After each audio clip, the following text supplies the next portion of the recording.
welcome back or welcome for the first time. To all my new listeners, thank you so much for tuning in. To all my day 1, 2, 97, 200, whatever week you chose to tune in and keep listening, I genuinely appreciate you. Now, today I want to talk about something that sounds really simple when you say it out loud, but at times it's actually a little difficult to live out, and that's establishing boundaries. Now, more specifically, what it feels like to start setting boundaries after you've spent most of your life people pleasing. And I think the first thing we have to acknowledge is just how hard this actually is. Because if you've been a people pleaser for most of your life, boundaries don't feel natural. They actually feel really uncomfortable. It feels like you're being harsh, and sometimes it can feel like you're doing the wrong thing because for so long in your life, your default was to keep the peace, make people happy, avoid conflict, and to be easy to deal with. So with that, you've learned how to read the room, you've learned how to adjust when needed, and you've even learned how to say yes when you really meant no. And for me personally, most of my life that worked. It kept things smooth, it kept people close, and it even kept me from having to deal with hard conversations. But eventually, as with me, and also I'm sure you will realize if you haven't already, it actually starts to cost you.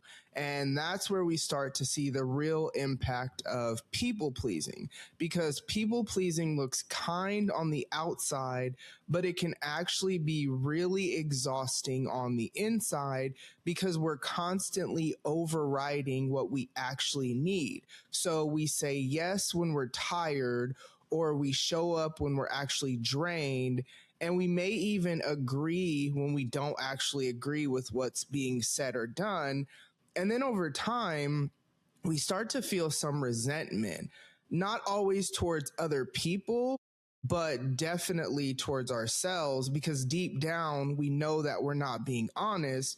And the more that we ignore our own limits, the harder it becomes to even recognize them sometimes. And then eventually, something in us will start to realize that this isn't how we want to continue. We may feel stretched too thin or even overwhelmed, and we may feel like we're constantly giving but not being filled back up.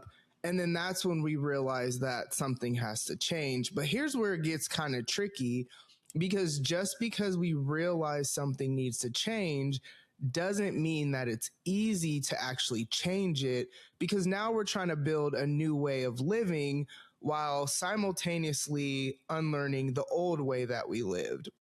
And this is usually the moment when boundaries start to enter the conversation, but also where things start to feel really uncomfortable. Because when you first start setting boundaries, it can feel like you're doing something wrong. So you might feel guilty. You might feel like you have to over explain yourself. You may second guess your decisions and start to think, am I being selfish? Or are they going to be upset? Or am I expecting too much? And here's the thing. Some people probably won't like it, not because you're doing something wrong, but because they're used to the version of you that didn't have boundaries. But I think it's important to say this clearly. When you are setting boundaries, you are not being mean, you are being honest, and you're actually being kind, because setting boundaries is not about pushing people away. It's about being honest about what you can and cannot carry. It's about recognizing that your time, your energy, and your capacity are not unlimited, and that saying yes to everything is not the same as being loving, because sometimes the most honest thing you can say is no. And that doesn't make you a bad person. It just makes you a healthy person. And when it actually comes to putting boundaries into practice, it doesn't have to be this complicated things. It doesn't have to be loud or dramatic or this whole scene that we create. It can be really simple, where you just say, I can't commit to that right now, or I need some time to think about it, or I'm not available for that, or I don't have capacity for that. And you don't have to have some long explanation. You don't have to over justify your decision. You're just giving whoever you're talking to clarity. And honestly, from experience, I know the more you practice it, the more natural it becomes. But even after you say the boundary out loud, there's still this internal part where you have to work through, right? Because you're going to feel it. You're going to feel the discomfort. You're going to feel the guilt. You're going to feel this urge to go back, to fix it, or maybe try to soften it. Now, if you said something crazy, yeah, you probably should if you were disrespectful, but in most instances, you probably weren't. But here's the thing. Growth often feels uncomfortable before it feels right. But just because it's uncomfortable doesn't mean it's wrong. It just means this is something new. And this is where a lot of people get stuck because they feel like they have to choose between being kind and having boundaries, but you don't. You can be kind and you can have boundaries. You can be thoughtful, you can be caring, you can be compassionate, and you can still say no, and you can still protect your peace, and you can still honor your limits because those things are not in conflict. They work together.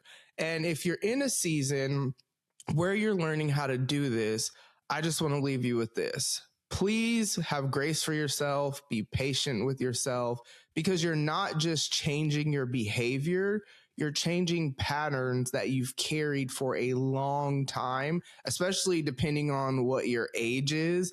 And that takes time to renew our minds and establish new habits. So, my hope and prayer for you is that you would grow in confidence and clarity, and that you would learn to recognize your limits without guilt, and that you would have the courage to honor them even when it feels uncomfortable. Because the goal is not to become someone who shuts people out.